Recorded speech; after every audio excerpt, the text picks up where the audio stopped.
Tommy Langley. Perhaps this time, Bob, you'll assess the Chelsea team, and there are a couple of changes from the one we've just seen too. Yes, I think you'll see that Ray Wilkins comes into the side. Also, I think Gary Locke. And Mickey Droy. Mickey Droy, the big, strong centre-half. Yeah. They were very young, you know. Most of them were young lads.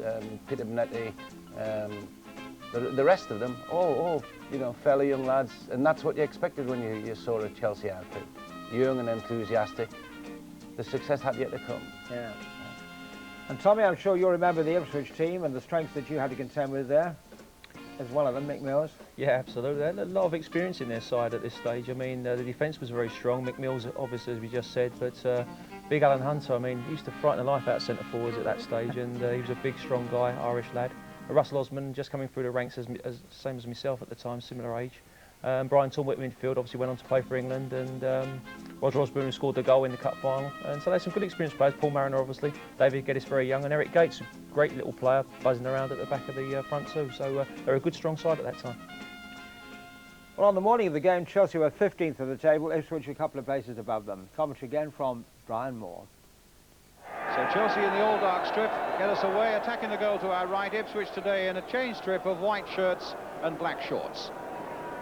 Ipswich, who've yet to win away in the league this season, and with this much weakened side, it really is an opportunity for Chelsea to make a bit of ground after that disappointing defeat at Coventry last Saturday, coming so quickly after that superb victory in the Cup over Liverpool. Mick Mills over on that far side at right back with Les Tibbett in the left back position. Britton finding Garner, in turn finding the star of the moment, Clive Walker, who scored those 2 goals against Liverpool, and a good looking cross by him. Tibbett getting it away. Walker only half getting it away, but making better attempt on that occasion. Geddes stopped by Droy, and back it goes to Peter Bonetti.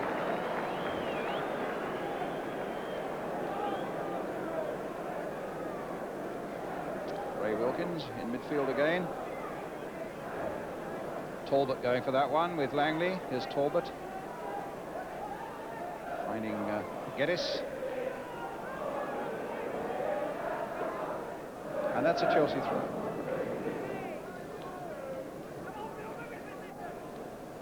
Paul Mariner with 14 goals this season. I was just thinking, Tommy, looking at Peter Bonetti, we saw him make some great saves in the cup game against Liverpool. And he had a long, long career there, didn't he? Yeah, he was a great stalwart. I mean, Chelsea owe a lot to him. I mean, he was a very good goalkeeper, and obviously England international as well. Bobby played in the World Cup with him, but it's funny because obviously this was his one and only club, and he decided for some strange reason to go out and be a postman in the Isle of Skye. So I don't know what made him do that. Perhaps it was to being at Chelsea too long, sent him mad. But he went up there, and it didn't take him long to come back down. I think he's now obviously coaching goalkeepers. Oh, he's not still there? No, he's coaching. Actually, he's been involved with England. He's been involved with a lot of the professional sides now, taking the goalkeepers for specific coaching. So I mean, he must have been a good goalkeeper for his size, really. You know. Yes, I mean, he really was quite short. So he was small and he was quite slight, really, wasn't he? And yet he had this great reputation, you know, played for England. Plenty of courage. Yeah. And I mean, I would imagine most teams playing against Chelsea would think, well, if we knock any high balls in, you know, you have every chance against Peter Bonetti. But he seemed to make up for it, for his lack of inches. Again there towards Weimark. Now a chance for Geddes. Oh, he missed a great chance there. And it's the sort of chance with the side they've got out today that Ipswich should surely wanted to have taken. Good jump there by Mariner, really laying it on there for Geddes. The chance went astray. Talbot again with a corner. Oh, and it hit the post on the far side. Bonetti all over the place, and Chelsea all over the place. Now Talbot trying to get that one in again. Crossed in this time towards John Walk. Back for Mick Mills. Played wide for Roger Osborne. Good little flurry here by Ipswich. Weimark right in there, but Chelsea now with Wicks. Well, still not getting it away. Osborne this time.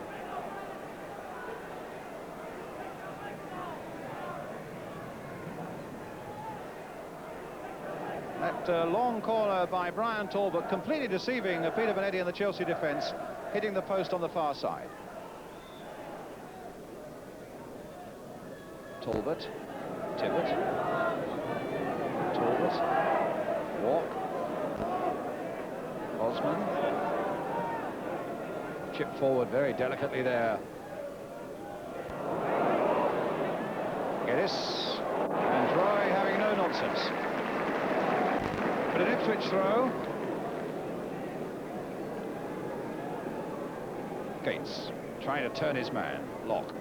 It's not a bad cross, and it's there. Well, Osborne. Well, I must say, Bobby, it was a pretty sustained spell of aggression, wasn't it, from Ipswich? That's right, yes. And little Gates here, you look how quick he turns, you know, so sharp and very difficult to play against. And if you know that what's going to happen in the year is going to knock a good cross in, you know, then you're going to be at the far post and be ready for it. And I think that the way the cohesion that Ipswich used to play with, you know, that was one of the highlights of the game. And as well as having good individual players, you know, they were a really good team, a good outfit. They knew what everybody else was doing. When Chelsea getting ready to a somewhat sluggish start, I think, Tommy, aren't they?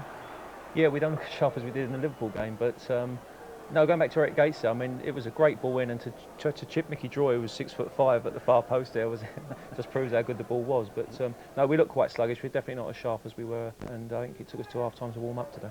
I must say, Mickey Droy had that menacing look about him, but really, he was a gentle child, wasn't he? He's lovely. He really is a nice guy. He's got a good manner about him, and he frightens the life out of people with his sheer appearance, but generally he's a gentle giant.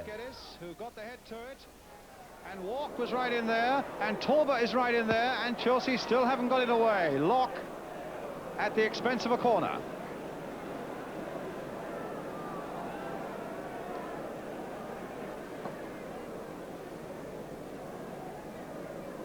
So a corner then for Ipswich, which Talbot will take.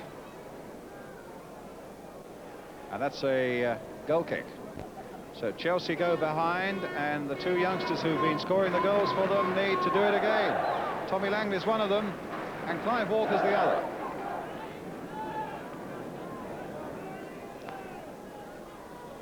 Britain's backward header. Talbot getting it back.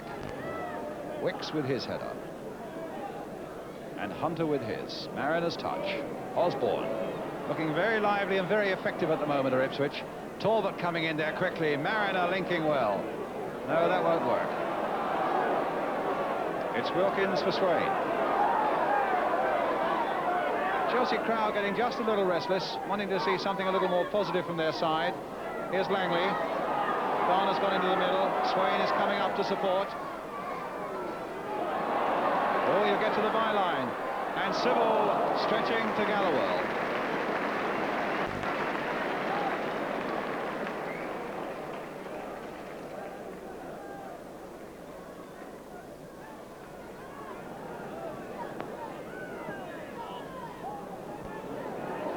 Tibbett, look at him right up there. Oh, that bobble. Well, I'm not sure what the linesman was flagging about there.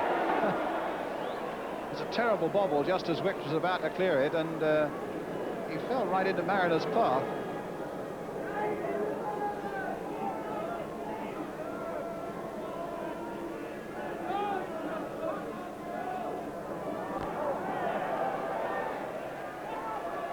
It's a free kick then for Chelsea.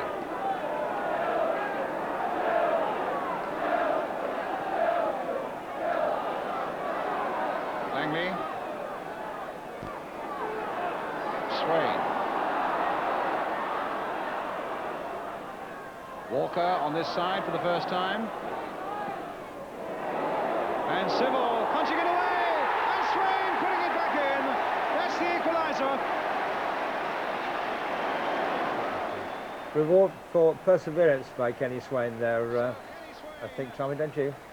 Yeah, it was a fun one. I mean, Laurie's punched it out there, and that's great reaction from Swain. I mean, he has to be very sharp there. I mean, he hasn't got a lot to aim at, a lot of time to think about it. But look at him now. He's on his heels a little bit, but he reacts really well and gets the header on target. Good cross, though. Yeah, great cross. Yeah, tremendous cross. Nothing about the return.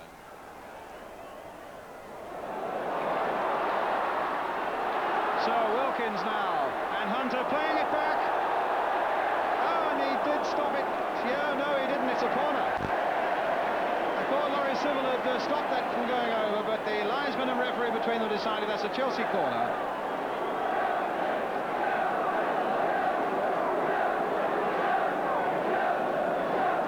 So Wilkins with the corner for Chelsea. Feeling much happier now. Dry right in there. Walker. That's a goal kick.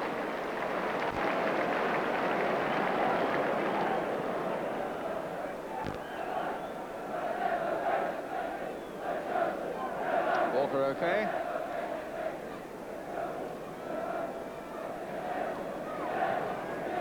Tommy, did Ray Wilkins have a big influence on the way things happen on the pitch? Yeah, I mean, he had great awareness, he was a great personality, and we looked up to him. I mean, at that time, he was our best player.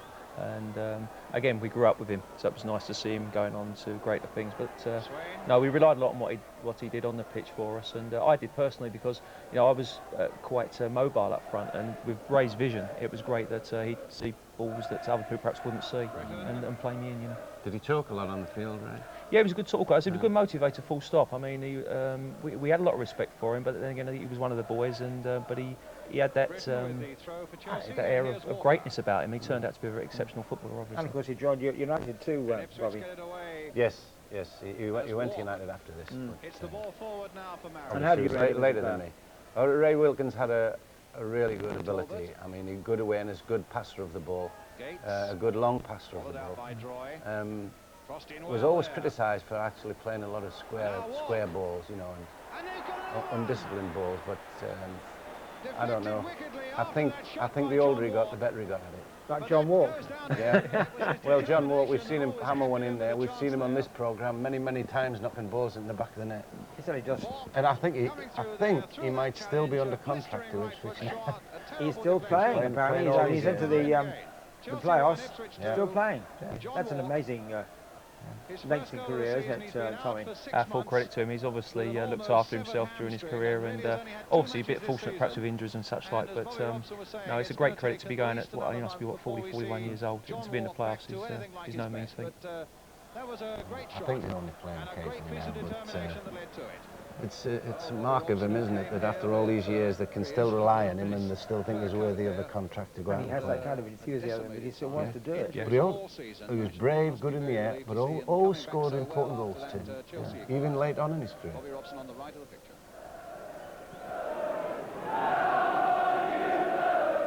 Now Walker and Wilkins between them deciding what's going to happen here. Is Walker in fact curling it in there, and Hunter was right there. Droy almost in fact could have got ahead to that one, would have thought, and if Hunter hadn't got his, Garner was in behind him.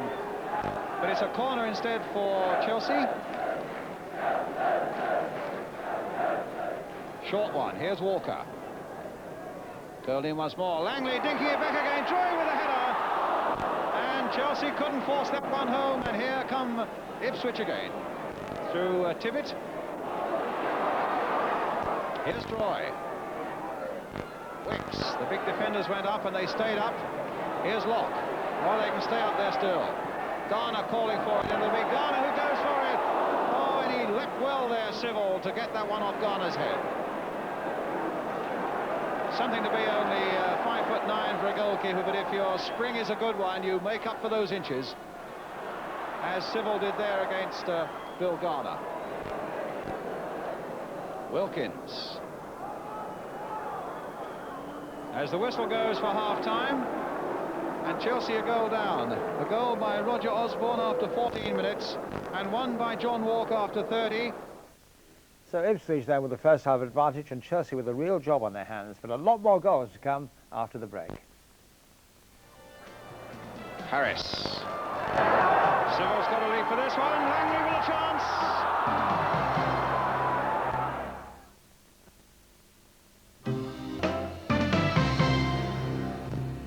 Well, that straightway return to the Chelsea-Ipswich First Division encounter played on the 22nd of January 1978 at Stamford Bridge, resuming with Chelsea losing 2-1. Welcome back to Stamford Bridge as we get the second half underway now. Ipswich in white attacking the goal to our right, leading by 2-1. Well, Ipswich already getting an injury in the opening seconds of the game. This second half, Wilkins now playing it for Garner. Walk playing it back. I think it's Geddes. A knock in the face, and the trainer called on.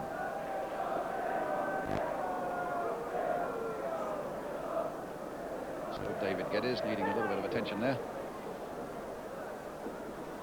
Pointing an accusing finger as he does so.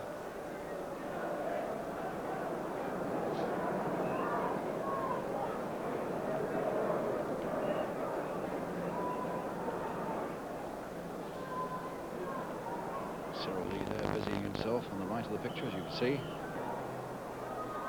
Well, it looks as though he's going to be all right, is Geddes. It's Wilkins. Now Britton. Walk is right with him. One Scott after another. And Chelsea get the throw. John Walk, number 8. To Ray Wilkins here, number 8. Harris. Sybil's got a lead for this one. Langley with a chance.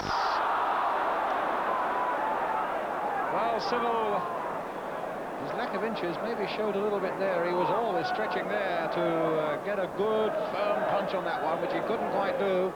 It fell for Langley, and a half chance went away there. Not quite close enough, actually, Tommy. Can you remember the pep talk at half-time? No, I just think it's Ken was very much sort of go out there and keep hustling, and keep working hard, and it will come for you. That obviously I didn't work hard enough with that one. The first touch was poor. He got stuck underneath my feet, and I swung the dodgy leg at it. But no, I think we went out with a lot of enthusiasm, and I think you'll see in a minute that it proved to be right. What was Ken Shellerton like? He was only there for a couple of years, wasn't he? Yeah, very laid back, very good. I mean, he grew up with us. You know. Interrupting you, Kenny Swain getting his second goal there, and a great way to start the second half. Yeah, I mean, that's a great boost for us. You come out 2-1 down, and you're looking to get a goal early as possible to settle the nerves and you know, get the momentum going, and that's what happened there. Swaney took the goal great, gone around Laurie Civil, and finished from a acute angle. But it's just what we needed. Yeah. Bill Garner's on the floor, I think. Not logging at all well. He looked offside. He looked about 10 yards offside there, didn't he? I think they're complaining about it. Yes, it is Bill Garner. He's down. So the referee, in fact, is having a word with the linesman. Now that's interesting. Way after it's been given. Ipswich have persuaded the referee to have a word with the linesman, but the goal stands. There's Tibbett still arguing. He'd be advised not to. He's not going to change his mind now. Alan Hunter having a word. And they're bringing the stretcher on for the injured Chelsea player. It's Bill Garner, I think, who's, heaven knows, has had his share of injuries. And I think it's they are probably consoling Mick Mills because maybe... Well, that's goal surrounded with a bit of controversy, Tommy. But poor old Bill Garner going off. And look at the guy with a cigarette in his mouth. That's Arthur Pittman, that is. I know very well, yeah. That's on him, I think. Stubbed out on Bill. But no, it was, again, Bill got injured there making the tackle. It looked as though Bill had played Kenny through, and obviously Kenny was 10 yards offside, but the linesman obviously thought that he came off the Ipswich defender, which was obviously the wrong decision. Right one for us. And Steve Finlayson coming on, as of course he did in the cup tie against Liverpool. Yep, super sub came on, and he was our own David Fairclough.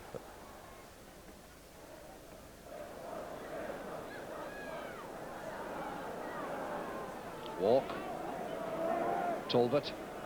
Mariner. Locke. Taking the initiative. Brought down there. Again, it didn't look a deliberate trick by John Walk. Wilkins. And Finiston right in there! Goalkeeper error.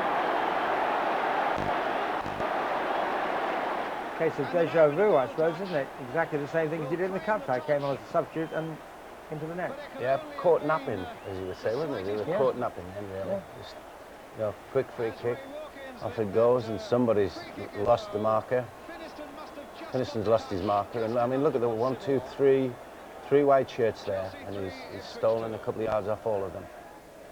But he did well to get that goal, didn't he? He did well to get his foot to it, Tommy. Yeah, it was a great ball in from Butch there, but Jock's made a good run, and obviously he's sharper than most at the moment. He's just come on, but again, he had great awareness in the 6-yard box, and he was always seemed to be in the right position at the right time. Wilkins. And now you really are bubbling. That's a good cross by Wilkins as well. Yeah, it's amazing. As I said, we didn't start till probably 10 minutes before half time, and now we've come out, got a fairly fortunate goal in the first couple of minutes of the second half, and now there's no stopping us. I mean, that's the raw enthusiasm coming out. I'm afraid the young boys got their legs in order, and away we go. So Britain with the corner.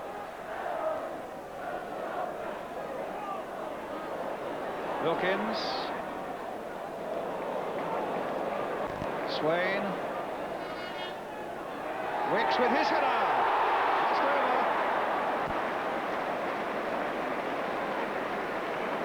In fact, there was an infringement. It's a free kick just outside the box, I think. Certainly Wicks was well up with that, and Civil was stretching for all he could stretch. In fact, his hand was on the crossbar. He wouldn't have let that one go. Mills. Can't get away with that. Although Mickey Joy is claiming he took the ball, but he certainly took Mick Mills with it. So Hunter with a free kick for Ipswich, with about 9 minutes to go. Headed behind for the corner by Swain.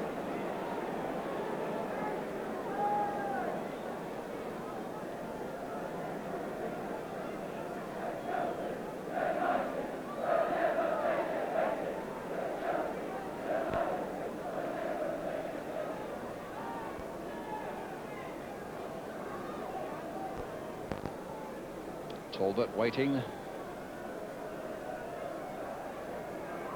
And Vanetti is there! And Talbot, no, it's Mariner! It's an unaccustomed mistake by Peter Vanetti there, Tommy. Yeah, it was very unusual for Catty to do something like that. I mean, as Bobby said earlier, he wasn't the biggest goalkeeper in the world, but he had great spring. And you see, he gets up quite high, just seems to overbalance as such and drops it at Paul's feet, which is unfortunate. But it was one of them things that didn't happen that often. But now 3-3. Yeah, I mean, obviously it's anybody's game at the moment, and it was a very tight. We weren't playing particularly well in the league at this period of time, and it was quite nervy times for us here. But the youthful enthusiasm and vigour. Well, the one thing you would say is, we were guaranteed to run for 90 minutes, and as we said earlier, Ipswich had a few injuries, a few people perhaps that weren't at full fitness, and we in the last 10 minutes obviously just made that pay. But it was very important that you actually got back in front at this point now, having been 3-1 up, 3-2 up. Yeah. Well, we were down and then we were up, and it was that the Chelsea, that seemed to be the period of time we were in. I mean, we seemed never much consistency going on in our game, but we needed to. There's the second one. Well, you're back in front, but I say it was Ray Wilkins that actually credited with a goal, but it was a real mishmash, wasn't it? Yeah, I mean, we just put the ball in the box. Laurie, again, talking about goalkeepers, Bobby said small goalkeepers. Laurie was only 5'8", 5'9", and we had 6'4" Mickey Joy. Stevie Wicks is 6'2", 3". We had big guys in there, as you can see. We just got in his way, and he was never going to get there. Few goalkeeping errors in this game. It comes off his knee. But he'll clear. It's one of them, you don't care where they come off, to be honest. It doesn't matter, exactly. It doesn't matter. What an amazing game of football. Chelsea twice behind, and now Ipswich twice behind. And here come Chelsea again. Oh, Mills hacking Finiston down, Finiston whacking the ball at him, and Mills is going to be booked. The yellow card for Mick Mills. Alan Hunter getting in there as well. And Ray Wilkins speaking up in defence of the Ipswich skipper. But I don't think that'll have any effect on Mr. Bates. He made up his mind when he saw that challenge by... Well, Ray Wilkins is doing his best to protect Mick Mills, but nowadays the Chelsea player that kicked the ball away, the number 12, would have been booked, wouldn't he? Yeah, he may have been booked, but I mean the foul was severe enough, to warrant an immediate yellow card. What happened afterwards, I don't know whether the referee's attention would have been taken to that. But I think he did retaliate, and he tried to actually kick the ball at him, didn't he? Yes, I think he did. No, they both got booked. Paul Mariner injured. Ipswich sub warming But up. Paul Mariner gets some treatment. Really struggling at the back, aren't they? 19-year-old Scot striker who's been getting a few goals in the reserves. 14 goals in 12 reserve games. So Mariner goes off. And Alan Brazil, the young substitute, nicknamed Pele, not surprisingly, but Ipswich comes on.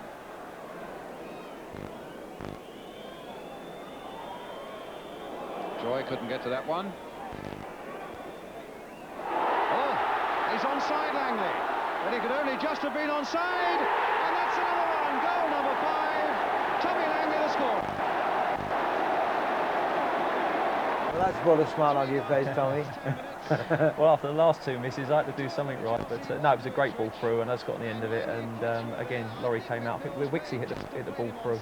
It's gone for a few people, and they'll look at that Ipswich and think, well, how the hell has it got through? But 2 good touches and just a little dink over him, a bit like the Ray Clements. Yeah, I would have thought those kind of goals are not always easy to take. I mean, you never know what the goalkeeper's going to do. If I've said before, if Romario had scored a goal like that, everybody would say, oh, wonderful, only the Brazilians can do that. And he went through and he saw him coming off his line, just chipped it over him. Yeah, it was real continental stuff, that. Right.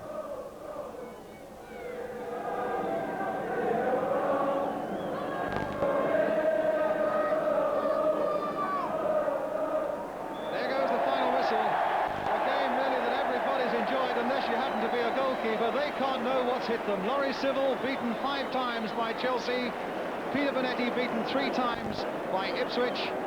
The scorers then for Chelsea: Kenny Swain to Finiston, Wilkins and Langley, with Osborne, Walk and Mariner scoring for Ipswich. Well, Brian said it was an astonishing game. It was too, wasn't it, Bobby? It was a good game, yes. It was exciting for the fans, but I think that was because there were so many mistakes made. By goalkeepers, defenders not marking, the state of the pitch. But it made for an exciting game, you know, and it was the one who was going to be the survival of the fittest, I think. And maybe the mere fact that the Chelsea were the younger outfit, you know, told the tale at the end of the day. Well, we saw the 2 sides of Chelsea. You know, at first they were sluggish and, you know, slow to start, and then suddenly, wham, here we go. Yeah, again, it was, as Bobby said, you know, it was 2 sides of Chelsea at that time, and that's why I think it was quite nice for people to watch us. They actually either related to it all, you know. There's a lot of young guys running around doing their best, but not always in the right way, you know, and a lot of mistakes made. But you get that with kids. I mean, as Bobby said earlier, when we don't get that backbone behind us, the mistakes we made, we were punished for them. When Ronnie Harris and Peter Bonetti got to the end of their tether, we had no one to pick the pieces up, and we were punished for our mistakes we made. And if you're a Chelsea fan, you know what you expect, don't you? Well, absolutely. I mean, it's still very much the same now. I mean, it's they don't play 2 games the same, I'm afraid, but you know, they've brought the Italians over, but it's still slightly... It's still the same old Chelsea, I'm afraid. Gives people a little fondness for the club, doesn't it, really, you know? Especially when young people, they always have a sympathy for youngsters. If a club gives some youngsters a chance, then the public will support it. And they'll allow for mistakes too. Yeah. You know? I think they'll stay loyal to it. I think absolutely right. I think that, you know, that period of time, Chelsea fans were fantastic. I mean, they got behind the side, as I said earlier, but, you know, if you made a mistake, it wasn't because, you know, there were 16, 17, 18-year-old guys there trying to do their best, and they related to that. They were predominantly the same age themselves in the stands, you know, and they was on the pitch with you. I've got friends who used to go and watch Chelsea one week and Fulham the other week. I mean, there was, you know, a great loyalty with the 2 clubs from some fans. Yeah, well, a couple of miles apart, and obviously. Yeah, that's right. Well, here are the goals from a couple of the other First Division games played that day. Man United versus Derby, but first Wolves v Everton. Latchford getting it back, but he'll lose that to Bell. McCall, Hibbett, Daly. Nice ball, Hibbett! Yes! Ken Hibbett!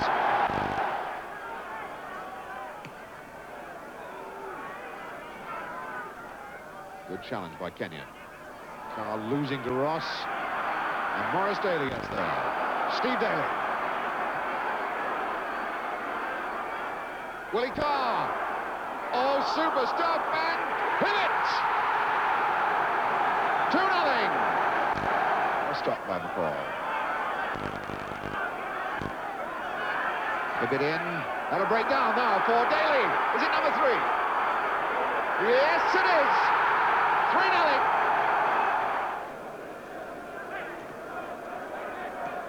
Mitchell's still in there. King. Pearson. Looks good. Penalty.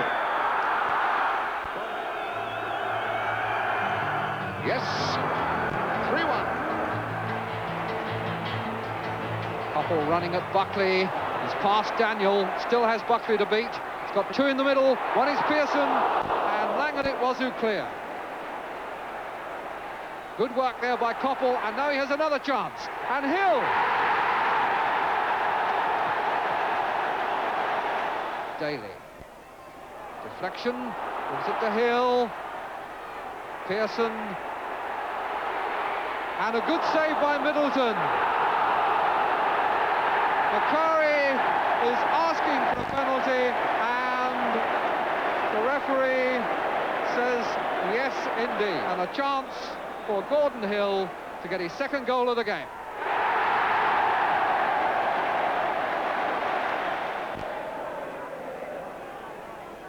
Watt across to Macari, going to make a fifth as it goes over, and it was Pearson's effect, and that is 3-0.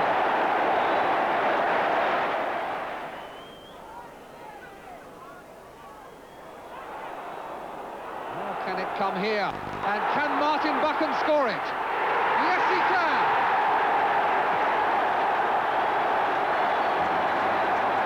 Well, there's that 8-goal result that thrilled everyone at Stamford Bridge. They couldn't have been very thrilled at Anfield, though, losing to Brum. At least Middlesbrough put it over West Brom, and Man City won at Norwich. A very strong Forest side subdued Arsenal, and West Ham were victorious at home to Newcastle. Leicester City were rooted at the bottom of the table, and West Ham's win failed to improve their position, so Birmingham's win put them up to 17th, Ipswich fell down to 16th, and Chelsea were up to 30th. Villa, without a game that day, went into the bottom half, but they did have games in hand. Man United were now in the top echelon, and the first change above them, Leeds changing places with Coventry. Arsenal were now 5th, and Man City had leapt above Everton and Liverpool into 2nd place, and Nottingham Forest... Santa Cruz